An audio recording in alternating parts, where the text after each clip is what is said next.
Your Excellency, sorry, Your Excellency, Dame Paulette Louise, Governor General of St. Lucia, the Honorable Prime Minister of Grenada and Carriacou, the Honorable Keith Mitchell, the Honorable Prime Minister of St. Kitts and Nevis, the Honorable Timothy Harris, the former Prime Minister of St. Vincent and the Grenadines, Sir James Mitchell, Mr. Yan Monplaisy, the Honorable Yan Monplaisy, Vice President of Martinique, members of the Diplomatic Corps, Your Excellency, Robert Rivas, Archbishop, and other members of the clergy, members of the United Workers' Party,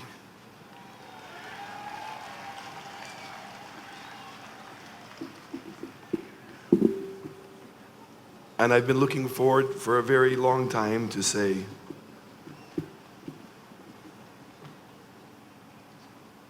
Ministers of Cabinet, I salute you all this evening.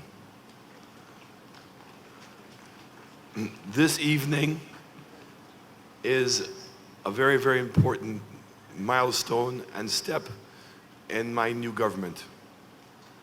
It was very important for us this evening that we continued something that we started some months ago, and that of the People's Parliament.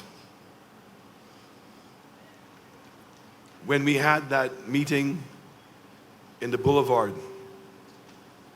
where we came to debate the Parliament, the budget in the People's Parliament, many people attribute that beginning of the campaign. And the campaign quickly became the People's Campaign. And I felt it would have been wrong of us as a new government to forget where we came from.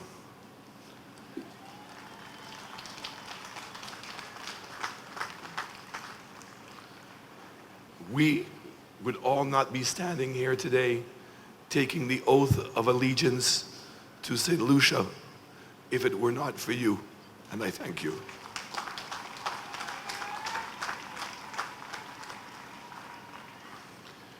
It was also important that this ceremony take place here in the South.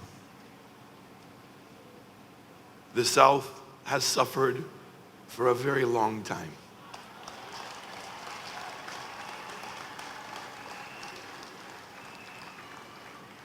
The highest level of unemployment and the highest level of poverty, but yet the greatest opportunity for growth.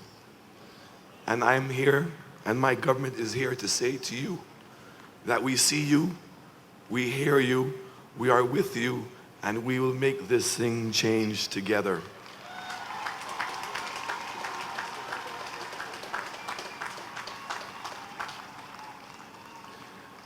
I am deeply touched and humbled by the outpouring of public, regional, and international support for the victory of United Workers' Party. We are truly thankful for this opportunity to serve you, the citizens of St. Lucia. I wish to thank my colleague parliamentarians for reposing their confidence in me. As Prime Minister, I pledge to be firm but sensitive and responsive to the views and concerns of the population. We shall be hardworking but a caring government.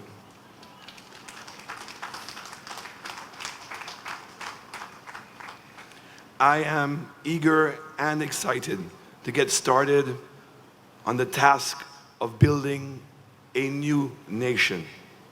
The challenges are immense, but with the support of the masses and the goodwill that we are enjoying among the regional and international community, I am satisfied that in a short order we will make a major dent in the many of the social and economic problems besetting this country. I seek to rebuild and promote the St. Lucia brand. As a nation and as a people, we must lean heavily on those qualities and characteristics that made us a unique Caribbean civilization. If nothing more, I wish to be remembered as the Prime Minister that brought back the pride and sense of identity to St. Lucians.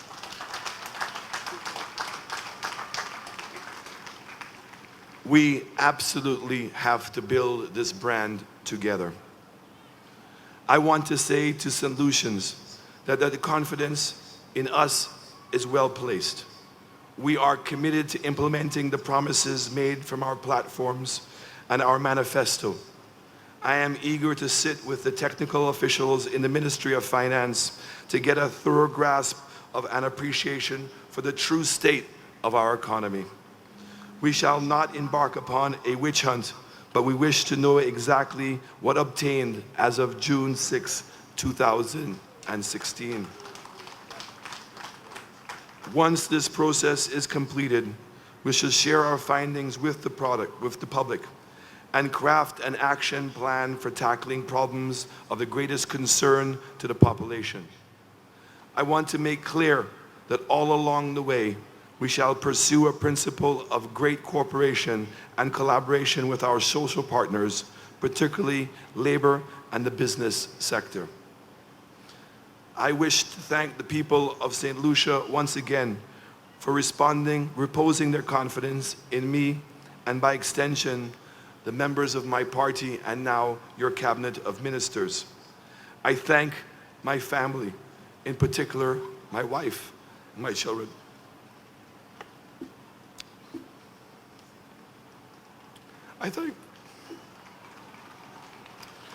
Sorry.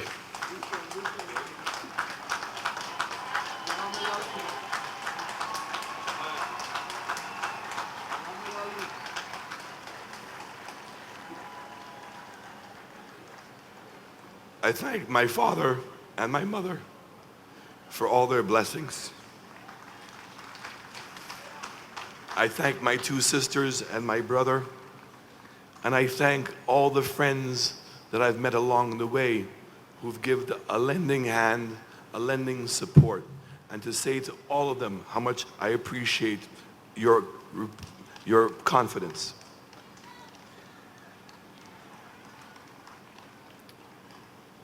We said we would not go about governing this country in the same way.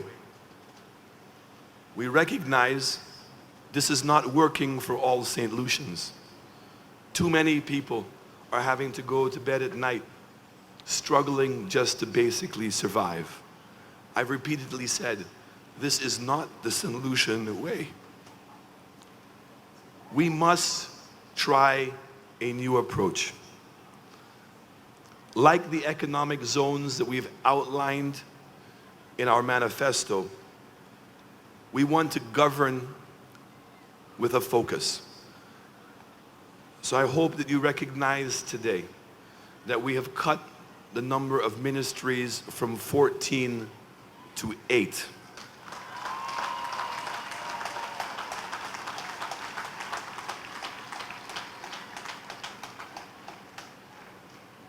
And we have created clusters of teams to be able to focus and deal with the critical issues facing our country. The core ministries of health, education, housing, justice, and also social transformation, which we have now renamed to be social justice and empowerment. These ministries must be governed and managed with compassion, with heart, and with a soul.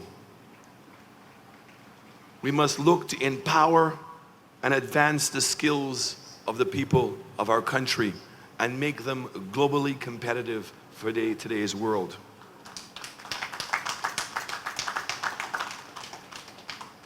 I hope you also would have appreciated that the number one issue facing our country is unemployment. So we felt it was important to name my ministry the Ministry of Economic Growth and Job Creation.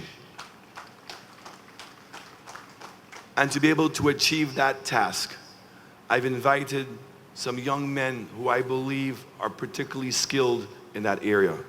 I am delighted that Eubaldus Raymond has accepted to be my Minister of Finance.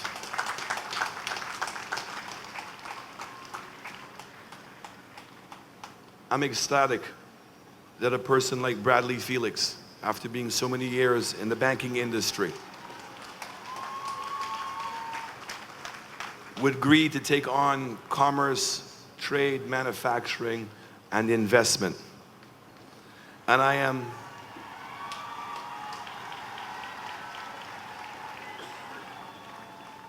I'm overwhelmed and delighted that I will have Dominique Fede as my Minister of Tourism and Broadcasting. These gentlemen are full-fledged ministers, and we will be working together to make sure that we deliver on the economic growth and the jobs that this country needs. And we shall be reminded every day, because on the letterhead of every single letter that we send out will say job creation.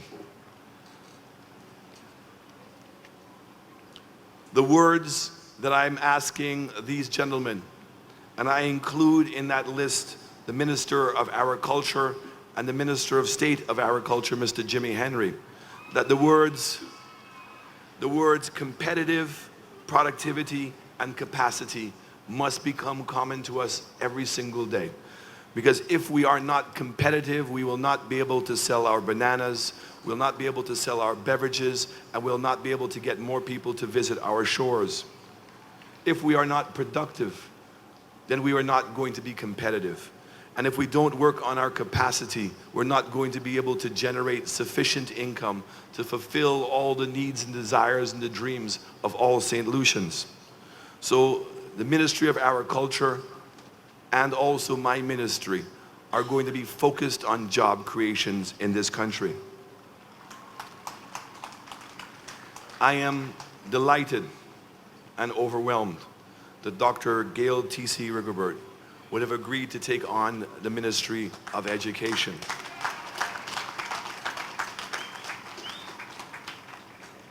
And I'm even more delighted that she came up with the fact that she was going to put in innovation, because it is innovation that is going to change this country. We must recognize that the greatest asset we have is our intelligence. Intellectual property rights know no boundaries. The single largest business in the Caribbean has been Bob Marley, and it was his music and his lyrics that transcended the world. I know the next Bob Marley will come here from St. Lucia, and with Gail T.C. Rigobert, I know that with her fortitude and her vision, that she will make sure that our education system is transformed and that we truly are delivering a globally competitive education to our children.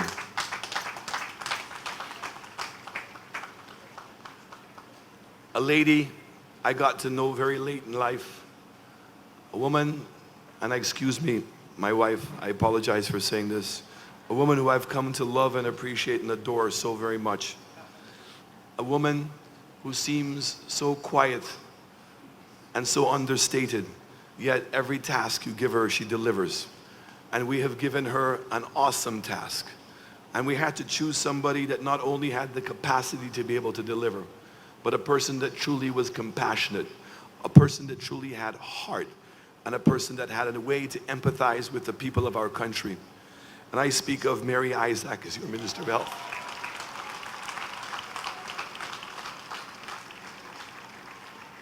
I'm also delighted that the Honorable Stevenson King and the Honorable Sarah Flood Boburn, who are both former Ministers of Health, will work with us hand in hand to make sure that we can deliver on a healthcare insurance program, that all St. Lucians will have affordable, quality healthcare. And regardless of your status in life, you will never have to be concerned about healthcare in your country.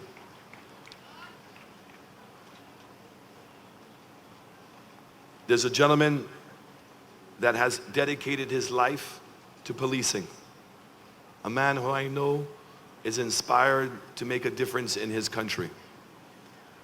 A man that has only longed for the opportunity to be able to give to his country what he thinks it so rightly deserves. And I'm so glad that he accepted the task of taking on the justice system, legal affairs, and home affairs, and that is Mr. Herman Gill Francis.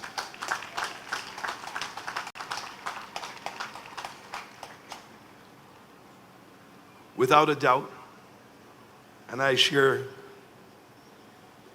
no apologies, but if I had the choice to be in a ministry, it really would be in that new ministry that is headed up by Spider Leonard Montoute. That ministry is about social justice in this country. That ministry is about empowering our young people by using our creative industry, by using culture, and by inspiring our sportsmen to be excellent at everything that they do. That is about developing local government and integrating our societies in order for them to be empowered. And we have put together what I think is a team of par excellence, and that is with the incredible experience, administrative experience of Fortuna Belrose, and the practical experience as a sports person and a man who has committed his whole life to the young people of this country, and that is in Mr. Edmund Estefan.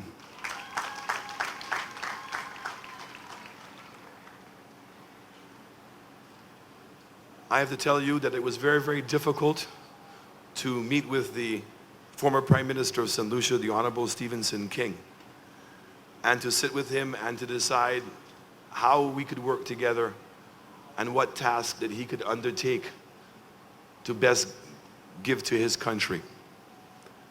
And I think when you look at the Honorable Stephenson King's experience throughout his life and what he has brought and the dignity that he has delivered it with, at this stage, to be able to now get involved in the infrastructure, the ports, and energy and labor of this country, I could not think of a better person to take on that undertaking.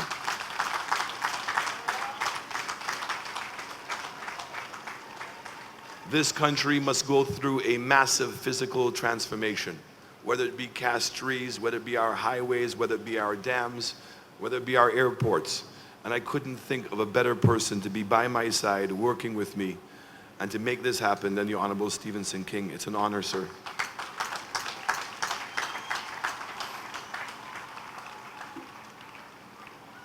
And last not but least is that Guy Joseph is a worker.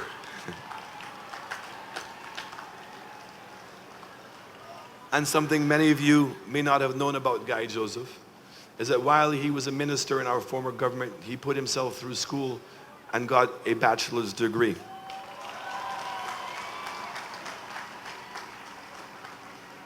And he's recently now completed his master's degree.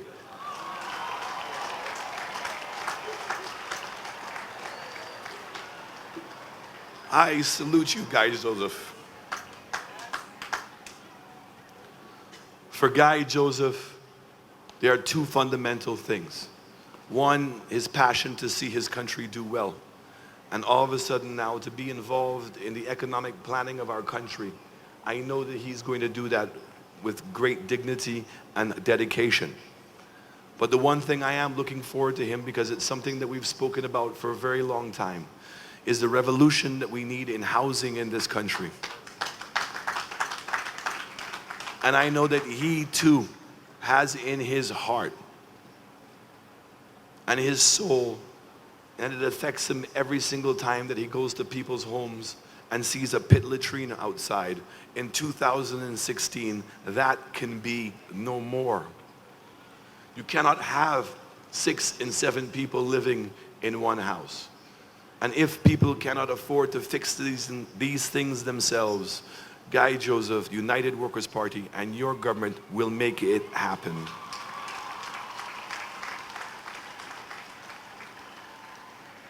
Minister Joseph will also be involved in transportation and civil aviation, and that he's going to be ably helped by a young man who I am so inspired by, who ran an incredible campaign, my brother from Soufrière Foncé Jacques, and that is Mr.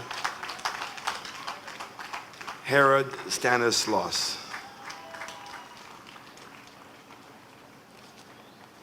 I want to say to all of us tonight, we have said repeatedly in this campaign, change begins with you. And tonight, we have delivered on that promise, that the change has begun today by having this event here in Vieux Fort amongst the people. By sending a loud, resounding message to the regional organizations, the international organizations, to the lenders of this country, to the people who've invested in this country. We are going to make this the best place to live, the best place to work, the best place to invest, and the best place to visit. And we are going to do it by being a responsible government.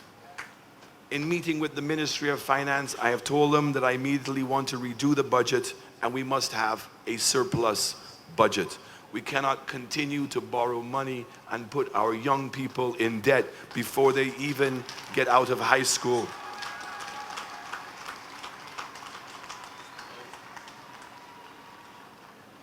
But I want to say that that change also came from all the people, the men and women that you see on this stage tonight, who were able to put their own self-interest aside and focus on the country, and to come in with a structure that has never been done before, and to be able to deliver a resounding message that this is a government of responsibility, this is a government that is focused on bringing prudence back to this country.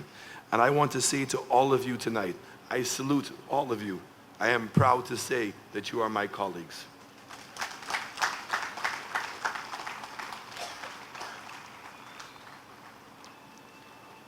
So, ladies and gentlemen, the work begins.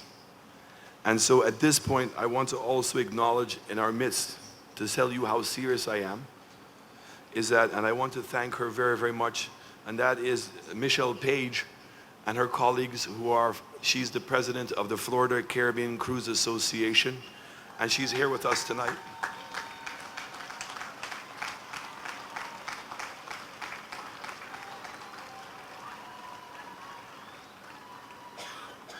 And some of my colleagues are meeting with her tonight, and the rest of us, Mr. Stevenson King, Guy Joseph, and Dominique Fady, will be meeting with her tomorrow to show her where we want to have the new pier, cruise ship pier in Vieux Fort.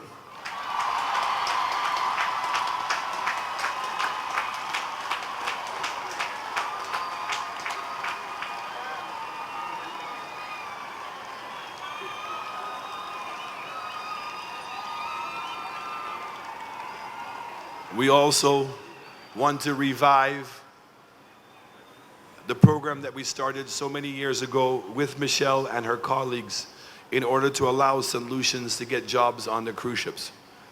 And people keep saying, are we going to cut nice? And I kept on saying, no, but we will change it. So instead of nice workers going to work in ministries in which they have no hope of ever getting a job, we will continue to pay those nice workers and for them to use that money to pay the tuition, to get the training, for them to be able to get a job on the cruise ship, and for them to be able to take care of themselves and their families. But more importantly, those empty factory shells that are there, we are going to put a school right there so that you don't have to go up north to take those classes to get the training. The training will come to you.